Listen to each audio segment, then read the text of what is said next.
विद्यार्थियों, सर्वप्रथम आप सभी को मेरा नमस्ते। तो बच्चों, आज मैं आपको व्याकरण से संबंधित एक नया विषय पढ़ाने जा रही हूँ, जो कि है अनुच्छेद लेखन, जिसे हम इंग्लिश में पैराग्राफ राइटिंग के नाम से भी जानते हैं।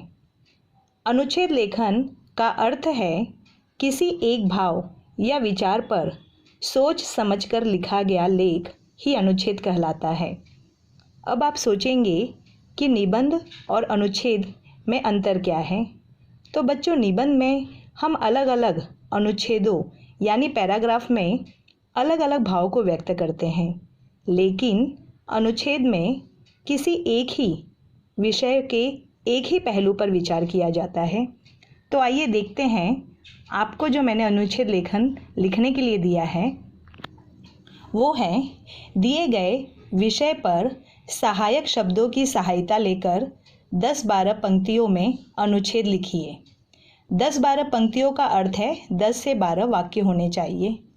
तो राष्ट्रीय पक्षी मोर, जो मैंने सहायक शब्द दिया है वो है भारत का राष्ट्रीय पक्षी, आकर्षक, मौसम, रंग बिरंगे पंख, खूबसूरत कलगी, लंबी गर्दन, किसानों का मित्र, घने पेड़ वाले स्थान, प्रिय भोजन, सुंदर पक्षी।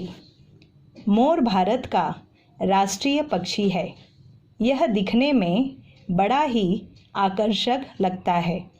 बरसात के मौसम में बादलों को देखकर पक्षी राज मोर झूम उठता है।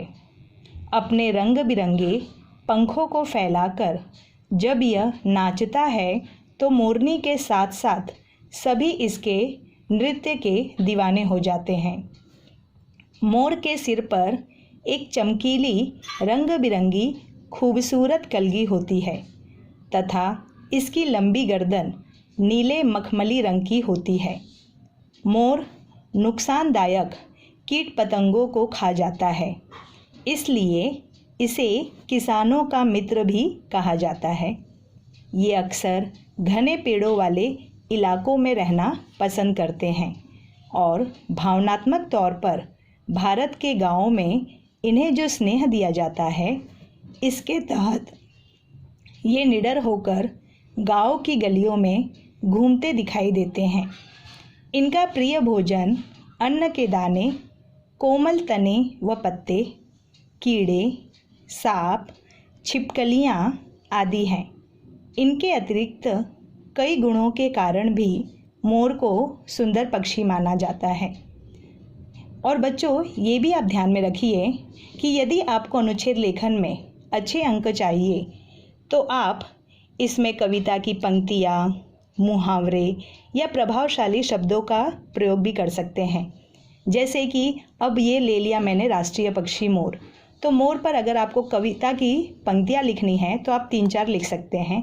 जैसे कि नाच नाच कर आता मोर, नाना रंग दिखाता मोर, बच्चों को बहलाता मोर, बाग बाग उड़ जाता मोर आदि।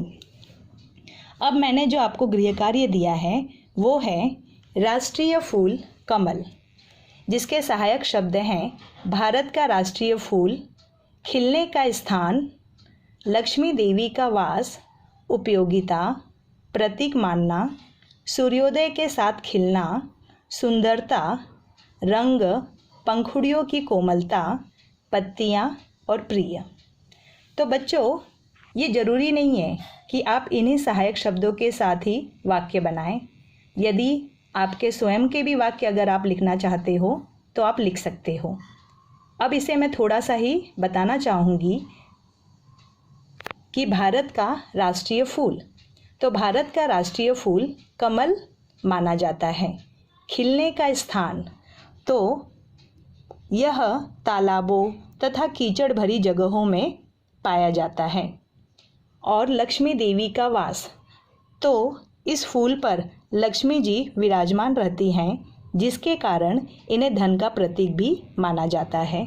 ठीक उसी प्रकार अगर बच्चे चाहिए तो वो लिख सकते हैं और भी कि कमल के जड़ का प्रयोग हम सब्जी के रूप में भी करते हैं तथा पूजा पाठ तथा अन्य समारोहों में भी कमल के फूल का प्रयोग किया जाता है आदि।